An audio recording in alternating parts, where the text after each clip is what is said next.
মাথার থেকে পাগড়িটা টান দিয়ে খুলছে। চলছে কি? আলেম ইমামদের উপর চরমভাবে নির্যাতন। এগুলো আমরা মেনে নিতে পারতেছি না। এই হটকারিতা, এই ধৃষ্টতা, এটা যেন আমাদের উপরে চরম বেদনা দিচ্ছে এবং কষ্ট দিচ্ছে। দীর্ঘ 16টি বছর ওলামায়ে কেরাম, ইমাম সাহেবগণ নির্যাতিত হয়েছে, কারারুদ্ধ ছিল, বিনা কারণে জেল খেটেছে, হাজার হাজার কোটি টাকা তারা জরিমানা দিয়েছে, রাস্তাঘাটে বিভিন্ন জায়গায় সম্মান ইজ্জত পায়নি, মসজিদ থেকে বিতাড়িত হয়েছে, ওয়াজ মাহফিলে গ্রেপ্তার পর্যন্ত হয়েছে। কিন্তু আমরা এখন জুলাই অভ্যুত্থান, এই ছাত্রদের বিপ্লবের স্বাধীনতায় বাংলা মনে করেছিল যে একটি স্বস্তির নিঃশ্বাস ফেলার একটি জায়গা হলো। কিন্তু দুর্ভাগ্য কপাল আমাদের, এখনো জাতির শ্রেষ্ঠ সন্তান ওলামায়ে হযরত তারা কিন্তু নিরাপত্তার সাথে এখনো বসবাস করতে পারতেছে না। নারায়ণগঞ্জ রূপগঞ্জের একটি ঈদ মাঠে আমরা দেখলাম সেখানে দলীয় রাজনৈতিক প্রভাব খাটিয়ে একজন ইমামকে হেনস্থা করা হয়েছে, অপমান অপদস্থ করা হয়েছে। ইমামের দোষ, ইমাম সাহেব বেগম জিয়ার নামে মোনাজাত করে নাই, ঈদ মাঠে নামাজ শেষে মোনাজাত করেনি, এটা তার ইমাম সাহেবের বড় দোষ। এই দোষের কারণে বিএনপির যুবদলের এক নেতা, সে ইমাম সাহেবের পাগড়ি এবং টুপি রাগান্তরিত হয়ে মাথার টুপি পাগড়ি খুলে ফেললো এবং ইমামকে মারার হুমকি পর্যন্ত দিল। আমরা এরপরও আরো ঘটনা দেখলাম, ইমাম সাহেব হক কথা বলার কারণে, হক কথাটা কি? হক কথাটা ছিল হলো যে চাঁদাবাজি যারা করবে তাদেরকে আমরা প্রত্যাখ্যান করব, আমরা তাদের থেকে পৃথক হয়ে যাব, তাদের সাথে আমাদের কোনো মত নেই। ইমাম সাহেব মসজিদে এমন কথাটি বলাতেই মসজিদের বাহিরে এসে বিএনপির এক নেতা ইমামের বুক বরাবর লাথি মারল। আফসোস, ইমামকে লাথি মারল ঠিকই, কিন্তু এখানে মুসল্লিরা পরবর্তীতে নেতাকে উত্তম মাধ্যম দিয়েছেন।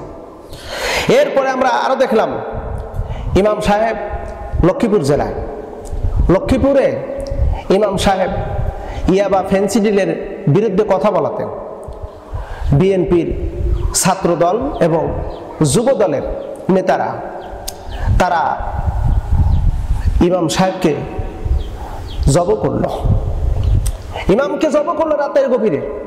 ইমামের দোষ হলো কি? ফেন্সিডিল ইয়াবার বিরুদ্ধে কথা বলাতে, মাদক দ্রব্যের বিরুদ্ধে কথা বলাতে ইমামকে মারল বিএনপির এই যুব দল এবং ছাত্র দলের নেতারা। এটাকে আমরা কখনো কল্পনা করেছিলাম? এরপরে দেখেন চাটমোহর, পাবনা জেলার ভাঙ্গুড়া উপজেলায় খানমরিচ ইউনিয়নে ইমামকে কুপিয়ে হত্যা করল বিএনপির যুব দলের ছেলেরা। অপরাধ কি? ইমামের অপরাধ কি? কোন অপরাধে তাকে জব করা হলো? ইমামের অপরাধ হলো ইমাম সাহেব বিবাহ পড়ায়নি। এই টোকাই রংবাজ সন্ত্রাসী কর্মকাণ্ডে বিশ্বাসী এই যুব দলের নেতা কোনো এক এলাকার একটি মেয়েকে বের করে নিয়ে আসছে, জবরদস্তি করে মেয়েকে বিয়ে পড়াবে, অথচ যেই বিবাহ করবে যেই ছেলে, সেই ছেলের বউ আছে এবং বাচ্চাও আছে। ইমাম সাহেব শুধু এতটুকু কথা বলেছে যে তোমার বউ বাচ্চা আছে এবং যাকে তুমি এনেছো এই মেয়ে তো তোমার সাথে বিবাহ বসতে ইচ্ছুক না, আমি এই বিয়ে পড়াতে পারবো না। এটা হলো ইমামের দোষ। ইমামকে জবরদস্তি করা হলো। ইমাম এক বাক্যে বললো যে আমার পক্ষে সম্ভব না, আমি এই কাজ করতে পারবো না। পরিশেষে এই বিএনপির যুব দলের কয়েকজন সন্ত্রাস একত্রিত হয়ে ইমাম এশার নামাজ আদায় করে মসজিদ থেকে বাড়ির দিকে যাচ্ছে, ঠিক এই মুহূর্তে অতর্কিতভাবে এই বিএনপির যুব দলের কয়েকটা সন্ত্রাস এসে ইমামকে অতর্কিতভাবে কুপিয়ে তাকে হত্যা করল। ওরা চায় কি? আসলে ওদের পরিকল্পনাটা কি? ওরা নির্বাচনকে নিয়ে কেন এত ব্যস্ত? নির্বাচন কেন চাচ্ছে ওরা? আপনারা কি বুঝতে পেরেছেন?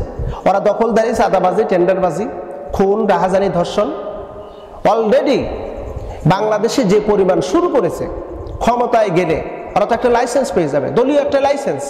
আমার দল ক্ষমতায়, আমি চাঁদাবাজি করবো ইচ্ছা মোতাবেক। আমার দল ক্ষমতায়, আমি ইচ্ছা মোতাবেক যাকে তাকে আমি খুন করব। আমার দল ক্ষমতায়, যাকে ইচ্ছা তাকে আমি তুলে নিয়ে আসবো, যাকে ইচ্ছা তাকে ধর্ষণ করব, যেখানে ইচ্ছা সেখানে আমি দখলদারি করব। এতে কোনো সমস্যা নেই। দেখেন না এদের বক্তব্য কি? এদের বক্তব্যটা হলো কতটা রূঢ়, কতটা আক্রমণাত্মক, কতটা আক্রোশমূলক বক্তব্য। একজন বিএনপির বড় নেতা দুলু, সে বলতেছে যে ডিসেম্বরের মধ্যে নির্বাচন না হলে আমাদের কপালে খারাপই আছে। কি খারাপই আছে তোমাদের?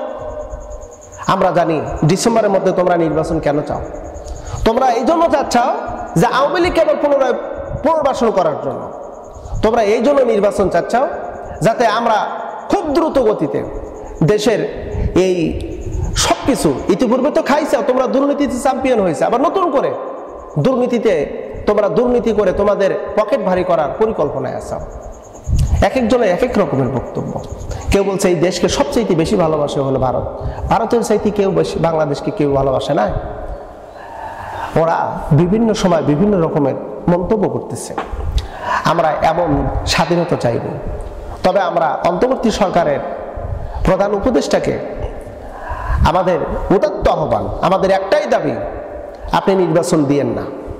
বাংলার জনগণ নির্বাচন চায় না, সংস্কার করুন এবং দেশ এমন একজন ব্যক্তির হাতে তুলে দেন যার হাতে দেশ এবং জাতি, জনগণ সবাই নিরাপদ থাকে, ধর্ম নিরাপদ থাকে, ধর্মের মানুষগুলো নিরাপদ থাকে। এমন ব্যক্তির হাতে আপনি ক্ষমতা তুলে দেন যাদের দ্বারা শান্তি অনাবিল, সুখ শান্তি ছাড়া আর কিচ্ছু হবে না। এমন ব্যক্তির কাছে আপনি ক্ষমতা হস্তান্তর করেন। আমরা চাই আগামীর বাংলা ইসলামের বাংলা হোক। তাহলে এই দেশে কোনো চুরি থাকবে না, চাঁদাবাজি থাকবে না, দখলদারি থাকবে না। এই দেশ হবে একটা জান্নাতের টুকরা।